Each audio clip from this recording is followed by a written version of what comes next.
Assalamualaikum warahmatullahi wabarakatuh. Bismillah, alhamdulillah. Allahumma salli ala sayyidina Muhammad ibn Abdillah wa ala alihi wa sahbihi wa mawalah, amma ba'd. Jemaah majelis yang mulia, alhamdulillah kita bersyukur atas rahmat, nikmat, taufik dan hidayah Allah, terutama nikmat kita berkumpul di dalam majelis ta'lim. Kita niatkan mudah-mudahan hadirnya, berkumpulnya kita di majelis ini menjadi sebab Allah Ta'ala ampuni dosa-dosa kita.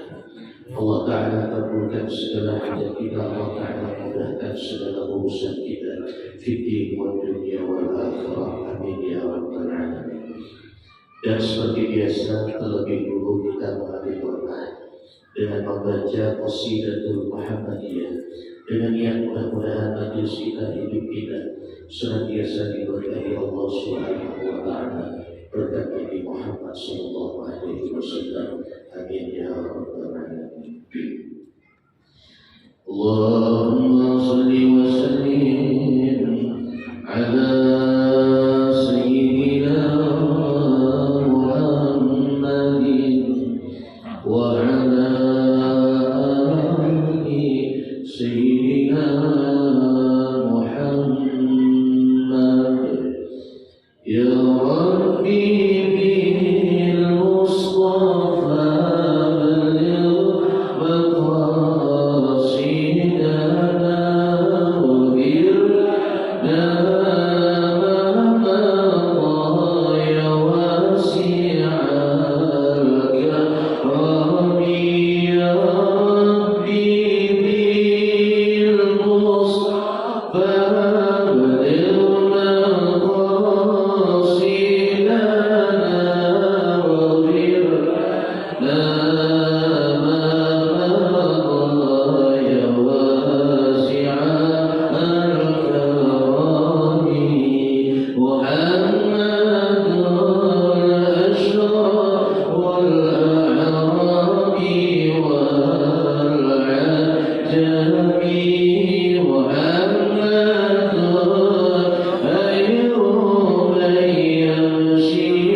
صل وسلم وبارك عليه وعلى آله.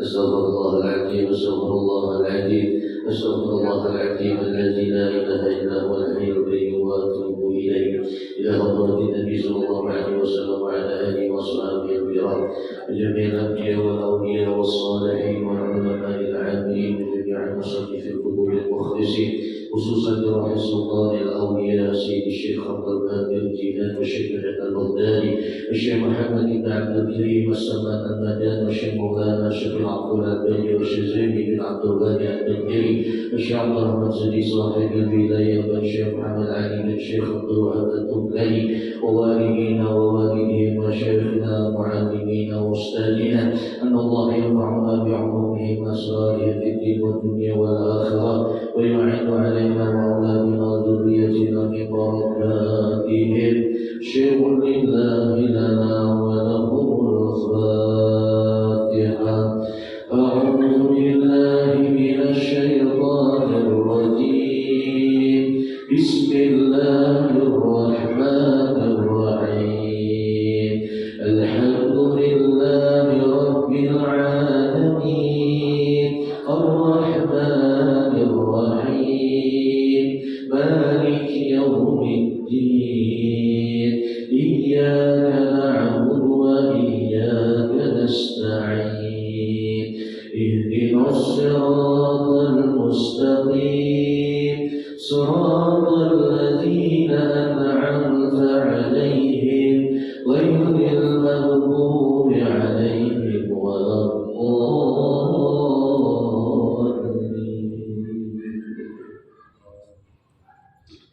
بسم الله الرحمن الرحيم الحمد لله رب العالمين اللهم صل وسلم على سيدنا محمد الفاتح المغلق والخاتم لما سبق ناصر الحق بالحق والهادي إلى صراطك المستقيم وعلى آله وصحبه حق قدره ومقداره العظيم. قالوا سبحانك لا علم لنا إلا ما علمتنا إنك أنت العليم الحكيم ولا حول ولا قوة إلا بالله العلي العظيم. رب اشرح لي صدري ويسر لي أمري واحلل عقدة من لساني يفقهوا قولي وسدد لساني واهد قلبي بحق النبي صلى الله عليه وآله وسلم. قال المصنف رحمه الله وأدام انتفاعنا بعلومه وبعلوم مشايخه. وقال المصنف بسم الله الرحمن الرحيم. Jemaah majelis yang mulia, melanjutkan kajian fikih kita masih membahas tentang syarat daripada tiap-tiap rukun sembahyang yang 13. Terakhir kita membahas syarat membaca Fatihah, yaitu ada 10 perkara syaratnya. Sudah kemarin kita bahas diantaranya adalah wajib di dalam baca Fatihah itu Bismillahirrahmanirrahim. Jadi dalam bahasa kita Imam Syafi'i, Bismillahirrahmanirrahim itu termasuk salah satu daripada ayat di dalam surah Fatihah. Mungkin Bapak Ibu pernah umrah, pernah haji di Makkah, di Madinah, Masjidil Haram, Masjid Nabawi, jarang ada imam itu membaca Bismillahirrahmanirrahim. Karena di sana itu mazhabnya mayoritas Hambali atau Imam Ahmad bin Hanbal. Imam Ahmad bin Hanbal mengatakan bahwa Bismillahirrahmanirrahim di dalam Fatihah itu hanya sunnah, tidak wajib.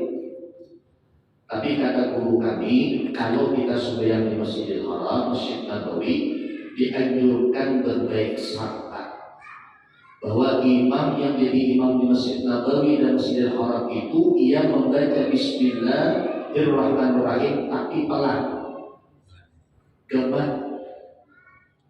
Kenapa dia telah membaca Bismillahirrahmanirrahim? Karena menghormati orang yang di situ banyak mazhab Imam Ahmad bin Hanbal. Nah, lalu kita pas beli umrah, jangan pulang langsung jadi imam kandung Bismillah lagi. Salah kita nih rupanya. 10 hari aku di Makkah di Madinah ada imam kandung Bismillah. Kita diterima Bismillah. Oh. Hanya 10 hari dalam umrah ada kan 5 kali umrah, kita ada mengubah Fatihah. Bismillahirrahmanirrahim tetap dibaca. Nah, kata sebagian ulama, kenapa ada terjadi perbedaan pendapat? Karena yang meriwayatkan hadis itu beda-beda sahabat. Sahabat yang meriwayatkan hadis bahwa Rasulullah itu kalau baca Fatihah di dalam sholat pasti pakai Bismillahirrahmanirrahim. Kenapa? Karena sahabat yang meriwayatkan hadis itu kebetulan sholatnya selalu di saf depan, selalu saf di hadapan. Nah, karena saf hadapan selalu mendengar bacaan Bismillahirrahmanirrahim dari imam Rasulullah SAW. Nah, ada pun sahabat yang meriwayatkan hadis bahwa Bismillahirrahmanirrahim itu hanya sunnah, tidak termasuk salah satu daripada ayat di dalam surah Fatihah. Itu sahabat yang meriwayatkan hadis itu biasa sholatnya di saf belakang. Jadi kadang-kadang dengar Rasulullah baca Bismillah, kadang-kadang ada. Akhirnya dia menyimpulkan di dalam hadis itu, aku pernah mendengar Rasulullah bahwa Rasulullah ketika sholat membaca Fatihah tanpa Bismillahirrahmanirrahim. Akhirnya ulama mentafsirkan hadis ini, rupanya Bismillahirrahmanirrahim itu tidak termasuk daripada salah satu surah Al-Fatihah. Sama dengan surah-surah yang lain. Kalau kita baca Al-Baqarah, sunat baca Bismillah. Baca surah apa lagi? Al-Nasrah, Wadduha, sunat baca Bismillah. Kayak itu baca Fatihah. Dan Imam Syafi'i, Bapak Ibu, lebih memilih riwayat hadis daripada sahabat yang mengatakan bahwa Rasulullah itu kalau baca Fatihah di dalam sholat selalu memakai Bismillahirrahmanirrahim. Nah, jadi kita nanti Indonesia ini mayoritas mazhab Syafi'i, jangan lain dari Quran. Kalau di Makkah, di Madinah sana wajar dia berdoa Bismillah karena mayoritas mazhab Hambali di sana. Maliki Hambali. Kami waktu berangkat umrah ke Serbia tadi, ulun alhamdulillah ketemu dengan salah satu ulama besar di Makkah, namanya Sayyid Ahmad bin Muhammad Al-Alawi Al-Maliki. Beliau ketika kami temui, beliau nanya, "Min Indonesia?" Ya, jadi dari Indonesia kan? Bala, na'am. Malik atau Syafi'i? Artinya kan mazhab Malik kan mazhab Syafi'i kan? Syafi'i. Awas saja. Karena beliau itu mazhabnya Malik, Imam Malik. Jadi Sayyid Ahmad ini abahnya Sayyid Muhammad, ulama ahli sunnah wal jamaah yang ada di Makkah. Beliau bermazhab Imam Malik. Jadi ketika mendengar mayoritas orang Indonesia di mazhabnya Syafi'i, beliau hanya senyum. Apa kata beliau? Oi, mantap. Jadi angkat mazhab Syafi'i boleh, mazhab Maliki boleh, mazhab Hambali boleh, mazhab Hanafi boleh. Yang penting jangan campur-campur mazhabnya. Kalau Syafi'i bertunggal Syafi'i, kalau Maliki bertunggal Maliki, kecuali waktu darurat. Kadang-kadang sudah sembahnya ibadah mazhab Syafi'i, sekali bersalaman dan berminyak kalau mazhab Maliki. Apa itu mazhab Maliki? Boleh aja. Mazhab Malik, kulit lelaki dan kulit berbini ada mahramnya boleh bersentuhan. Kenapa jadi berpindah? Lunas pemurangnya. Itu mau hukum ngarannya. Sumbernya wudu mazhab Syafi'i, wudunya mazhab Syafi'i. Sekali pas berpindah bersalaman, mazhab Maliki. Makanya ibu maaf, kalau ada ustaz, Habib, kadang-kadang kesalahan bukan karena sombong. Ia komitmen dengan mazhabnya Syafi'i. Beda dengan di Makkah, di Madinah. Kalau kita tersentuh boleh kan? Lawan jenis, apalagi waktu tawa. Subhanallah walhamdulillah wa la ilaha illallah wallahu akbar. Ketika dari Ka'bah, kita pakaian ihram. Mana orang pakai ihram, menyala lagi waktu kelopnya. Kalau kan, ya, ini kan tebukan. Jadi negaranya bekerja, ada orang di situ, ada orang India, ada orang Jepang, ada orang Bunga, nanti orang Arab, orang Bungasan itu orang Sarawak. Makanya banyak di sana, maka kawan aku banyak pakai kacamata hirang itu, apa pakai kacamata hirang, terus supaya diri ada takut yang dari umurnya awal dunia. Sampai tadi pakai kacamata hirang supaya apa kata paling tangannya. Pokoknya kamu berdiri. Ini orang Arab itu lain pakai orang kita. Orang Arab itu memang Ya Allah, makanya Nabi Muhammad SAW dijadikan oleh Allah suku Arab dan suku Arab. Asyraful A'rabi wal Ajam. Nabi Muhammad itu semulia-mulia manusia dari bangsa Arab dan dari bangsa selain Arab. Jadi Nabi Muhammad itu dipilih oleh Allah dijadikan orang Arab. Kenapa? Menurut penelitian yang paling bersih ini negara di dunia ini negara. Coba biar perhatikan kalau Makkah Madinah. Nah, makanya diteliti oleh orang Barat itu kenapa wanita-wanita muslimah itu memakai jilbab, apalagi pakai cadar, sekali dibuka, masya Allah, bersih mukanya, glowing. Ada yang bercakap sekali dibuka pokoknya sobat. Itu bola jatuh terjadi di mana? Kan di YouTube, di Kapapura.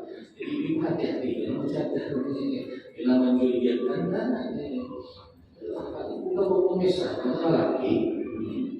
Apa hukumnya sudah cadar atau hukumnya ada yang mengatakan wajib, ada yang mengatakan sunnah. Namun kiai ulun sudah disebutkan sunnah. Tapi ingat, nama bercadar ini bila waktu sembahyang sujudnya ini dari ini wajib hukumnya karena rantai. Dan boleh terapis cadar karena ini pakai kalakon. Jangan terlalu lomba berat kalakon, karena dari ini tertutup. Ada yang melihat. Bukan ada yang di sini ada cara ibu kata. Ini bukan hati kita lelaki kayak begitu apa? Pakai kopiah jangan terlalu benar. Makanya kan. Ini kalau sujud jelas kadang-kadang rantai dari. Padahal dia ulama dari ini jidat ini ya walaupun separuh yang penting karena rantai itu melepaskan kewajiban. Ibaratnya itu dari mana keinginan, bagus keinginan. Keinginan masih sama ya, karena dari ini masih ada sini kan. Tapi mau sudah membuat keinginan yang mulai. Dan makanya kita harus paham mana cadar yang mana terlaku. Nah ini dahinya ini tolong dibuka ketika sholat, supaya dahinya ini nempelan dari kanan. Nah jadi intinya membaca Fatihah itu tasydidnya, hurufnya, jujur bacanya. Lah, Bismillahirrahmanirrahim. Kayak imam kita di sini ada dilakukan tadi itu bacanya. Sebenarnya ada dilakukan tadi. Imam bila sini jadi imam jamaah hanya satu itu. Dan jujur saking hanya tadi lagunya ada, orangnya pasti. Bacaannya harap, tanpa melakukan tahu ini tiga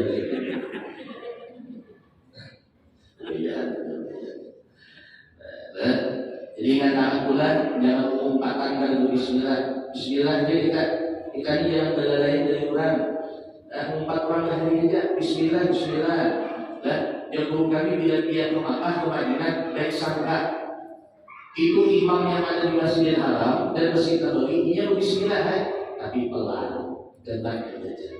Maghrib, Isya, subuh. Allahu Akbar. Alhamdulillah Rabbil Alamin. Bismillah Alhamdulillah dan itu dia guru kami dan beliau tadi sering bersama dan membimbing jemaah. Nah kemudian setelah membaca Fatihah dan syarat-syaratnya, kemudian rukun yang kelima daripada sembahyang yaitu rukun. Disyaratkan pada rukun dua syarat. Yang pertama wajib di dalam rukun itu bertumaninah. Tumaninah itu artinya berdiam sebentar, kira-kira lawasnya atau lamanya bacaan subhanallah. Jadi kalau orang sembahyang rukunnya kayak gila, lawaknya Allah memangnya itu ada di mana? Itu mantan pembalap Valentino Rossi itu kan. Yang kedua syarat daripada rukun jangan diniatkannya ketika membungkuk itu kepada rukun akan yang lain daripada rukun. Maka jika membungkuk ia akan karena sujud tilawah. Kemudian manakala sampai kepada batas rukuk, tidak rukuk, niscaya tidak sahlah rukuknya tadi. Oleh karena itu ia wajib kembali berdiri betul, kemudian kembali membungkuk karena rukuk. Jadi misalnya kayak ini sembahyang subuh Jumat. Jadi ketika sembahyang subuh Jumat tadi mungkin sembahyangnya sorangan sendirian di rumah. Hafal ayat sejadah, surah sejadah lompat. Ketika sampai wahum la yastajmirun, niatnya ini hendak sujud tilawah Allah. Pas sampai batas rukuk di hatinya tadi jadi langsung dia rukuk, maka gak sah rukuknya. Kenapa? Karena pas waktu anak bungkuk tadi niatnya sujud tilawah. Pas ketika bungkuk ini ada jadi kan dalam hati dia ya. Dalam hati ada jadi anak rukuknya, maka ada sah rukuk. Kalau mungkin tak rukuk, ada jadi sujud tilawah, wajib tadi bangkit tadi berdiri betul, barulah kembali rukuk. Karena sujud tilawah itu hukumnya sunnah. Jadi kita melarang sujud tilawah dan sujud Jumat itu kebetulan imamnya misalnya ada dalam hafal, jangan bubar. Jadi kekumpulan dan hati imamnya ada karena hafal surah sejadah. Jadi jangan kalau bubarnya kita sebelumnya para yang langsung masing-masing ibu dulu lagi baca dalam surah yang lain itu sunnah aja, sunnah alif lam mim tanzil sunnah aja. Dan kebetulan Nabi mensunahkan kalau subuh Jumat dibaca surah sejadah tadi. Dan seandainya kita subuh Jumat ada makna itu sah itu subuh kita. Yang bagi sebenarnya subuh. Kalau lihat waktu mondok di Jawa, sekolah di Jawa kurang lebih 3 tahun, itu kiai kami selalu jadi imam subuh. Ada suatu pakaian sujud sejadah. Terus setiap subuh itu beliau selalu membaca surah setelah Fatihah Al-Nasr. Rakaat kedua setelah Fatihah Al-Tarakah. Rupanya ulun takuni kawan ulun yang sudah 20 tahun sekolah itu. Karena pondok ulun di Kediri sana di Pare Wabian itu yang pondok situ Pak ada pondok tarbiyah berkelas 1, 2, 3, 4, 5, 6. Ada pondok kilatan. Pondok kilatan itu yang tua-tua. Ada yang sudah berhimpun, ada yang sudah berkembang. Dan banyak santri-santri yang tua-tua di sana. Nah ada kegiatan kawin sekolah di belajar. Itu namanya pondok kilatan. Maaf ya, saya jujur itu. Nah kebetulan ulun waktu itu pondok kilatan karena sudah selesai di rumah. Jadi ulun tanya ke kawan ulun yang sudah sepuh di pondok itu. Rupanya Siti dah 20 tahun mondok situ. Kiai kami itu tidak pernah merubah sembahyang subuh jadi imam setelah Fatihah Al-Nasr. Rakaat kedua setelah Fatihah Al-Tarakah. Ada soal merubah, rupanya ada dalilnya. Terutama sholat sunat subuh.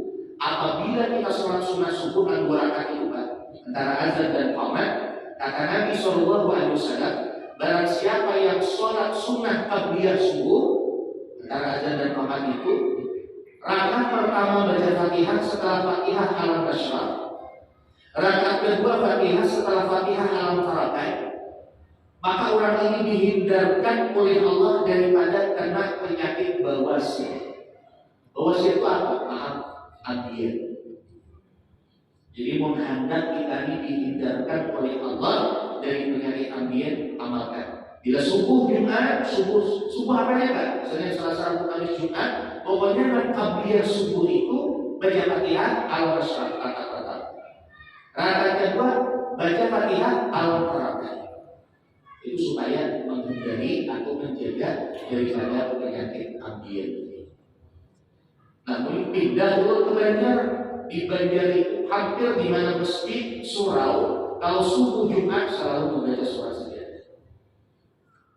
Jadi rupanya bedanya di Jawa dan di Banjar ulun perhatikan kalau di Jawa ini Pak ulama-ulamanya itu biasa, artinya ya penampilannya biasa saja karena kiai kami itu pakai baju batik, kopiah derang, miring pakai hijab. Tapi banyak hafalan kitab. Kalau di Banjar itu dia belajar itu pakaiannya tadi ulang maulah surga.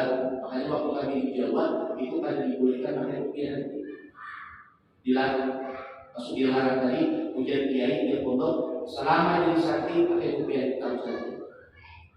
Mondok di Banjar ada bulan rupiah hitam, harus pakai rupiah hitam. Jadi 2 bisa rupiah. Tidak ya, artinya dulu itu bukan usaha, artinya mungkin peraturan pondok, artinya di Jawa itu lebih mementingkan ilmu daripada gaya. Kalau kita di Banjar gayanya ada, penampilannya, ilmunya pun insya Allah. Jadi kita tidak menilai orang dari penampilan. Oh ini baju kaos, kadang kalau rupiah berjalan bisa jadi ulama besar. Allah itu memandang hatinya bukan pakaian. Allah pandang hati bukan pakaian. Inna Allah Ta'ala la yanzuru ila suwarikum wa la ila amwalikum walakin Allah yanzuru ila qulubikum. Sesungguhnya Allah Ta'ala tidak memandang kepada wajah-wajah. Hendak glowing kan? Oh, hendak ada glowing kan? Ada dipandang Tuhan. Hendak sugih kan? Hendak miskin kan? Ada dipandang Tuhan. Yang Tuhan pandang tadi apa? Qulubikum, hatimu. Ternyata kita manusia ini banyak mempoles wajah. Yang hari mengalami polesnya. Ukur ada menjadi apa? Belum lagi sakit biar pagi, petang, malam. Kayaknya benar. Benar. Tapi hati jangan digelowingkan. Ini hati ini perlu digelowingkan dan dibersihkan. Bagaimana cara membersihkan hati? Ala bizikrillah tatma'innul qulub. Caranya banyak-banyak berzikir. Makin banyak kita berzikir, makin bersih hati. Makin bersih hati kita. Ibu bapak kemanapun hatinya selalu zikir. Ingat dengan Allah. Contoh misalnya, ini kita nih anak minum. Kalau orang awam, cara berzikir anak minum apa bacaannya? Bacaan minum apa? 3 kali isapan atau 3 kali teguk. Bismillah, alhamdulillah. Kedua, Bismillah, alhamdulillah. Ketiga, Bismillah, alhamdulillah. Itu zikirnya orang awam. Kalau zikirnya orang ma'rifat, orang yang sudah arif billah, dia merasakan sebelum minum, dilihatnya air minum ini adalah nikmat Allah. Aku kalau minum ini air minum ini dari Allah. Aku kalau berzikir ini dari Allah. Aku kalau mengangkat tangan, mengangkat botol ini supaya hendak minum dari Allah. Jadi yang dipandangkan di situ bukan gajiannya. Yang pandang bahwa minuman itu dari Allah. Bukan karena beli di toko ini, bukan karena dari pemberian siapa. Jadi yang paling penting zikirnya itu bukan hanya zikir, tapi hatinya zikir. Kita sebenarnya orang awam apa? Mau cukupi rukunnya, syaratnya. Tapi orang-orang yang di atas arifin billah, di samping mencukupi syarat dan rukunnya, dia merasakan ketika sembahyang tadi yang mengulah hanya kalau sembahyang siapa? Allah. Itu sembahyang dan orang-orang yang itu. Jadi tidak ada lagi yang merasa dirinya. Artinya yang membuat aku bisa sembahyang Allah, yang membuat aku mampu baca Quran Allah, yang membuat aku mampu sedekah Allah, yang membuat aku bisa duduk di majlis, nyaman duduk di majlis Allah. Itu yang paling penting. Rasakan terus di hati kita, apapun kegiatan kita yang baik-baik, rasakan itu adalah gawiannya Allah. Rasakan itu adalah pekerjaannya Allah. Itu namanya apa? Musyahadah fil af'al. Menyaksikan Allah di dalam perbuatan-perbuatan kita. Adapun yang tidak baik, maka larikan ke kita sendiri. Dan jangan bulan. Ada kawan di depan rumah bertanaman jambu, ambil ya. Apa Quran? Oh, mengalir jambu Quran. Allah yang menghendaki. Rupanya kalau pohon jambu ini nggak ditauhid juga. Tariknya, tamparnya sebatas. Maka Quran itu jangan pun jambu Allah yang menghendaki. Jadi kan satu sama kan. Jadi kalau yang ada baik itu ya walaupun hakikatnya kita wajib beriman kepada takdir Allah baik dan buruk kan ya. Hakikatnya kan beda. Tapi secara adat, secara syariat, tak boleh kita nyandarkan yang buruk-buruk itu Allah. Siapa yang ciptakan anjing? Allah. Itu kurang adat kita nyebut itu. Jangan disebut itu. Kalau zina, Allah yang takdirkan, itu kada beradat. Kalau dalam ilmu syariat itu kada boleh dosa. Nah, tapi kalau yang baik-baik semua sandarkan kepada Allah. Bisa umrah, alhamdulillah. Bisa ini, alhamdulillah. Semua yang baik sandarkan kepada Allah. Itulah hakikat zikir ma'rifat, zikir yang ada di hati. Nah, ini lebih tinggi daripada bacaan-bacaan zikir. Jadi jemaah sekalian yang mulia, mudah-mudahan kita bisa mempraktikkannya. Amin ya rabbal alamin. Kemudian bermula maksud daripada ruku. Yang pertama, cara ruku bagi orang yang sembahyang berdiri adalah sekurang-kurangnya membungkukkan kehadapan sekira-kira sampai 2 tapak tangan orang yang sederhana kepada 2 lututnya minimal.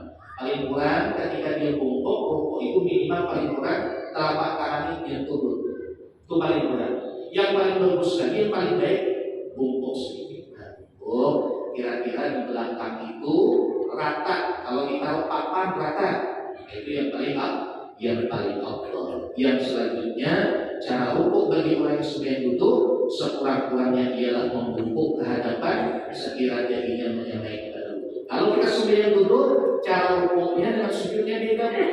Kalau rukuk agak menunduk, kalau sujud lebih menunduk lagi. Nah, walaupun dahi tidak ada lantai, karena dia sudah duduk dalam kalau sujud tadi. Wallahu a'lam bishawab. Al-Fatihah.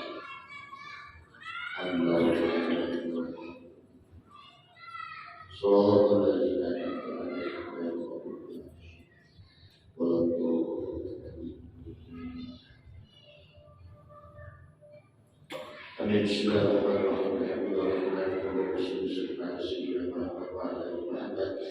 Allahumma ighfir lana ma akhta'na wa ma ta'ammadna wa ma ashrafna wa ma a'lana wa ma a'lana mu'minina anta muqaddim wa anta mu'akhir la ilaha illa anta muqaddim sakin qulubana ala dinik wa ala ta'atik subhanakallahumma bihamdika asyhadu an la ilaha illa anta astaghfiruka wa atubu ilaik. Sallallahu alaihi wasallam. Alhamdulillahi rabbil alamin. Taqabbalallahu minna wa minkum. Bapak Ibu yang berhormat, demikian pengajian kita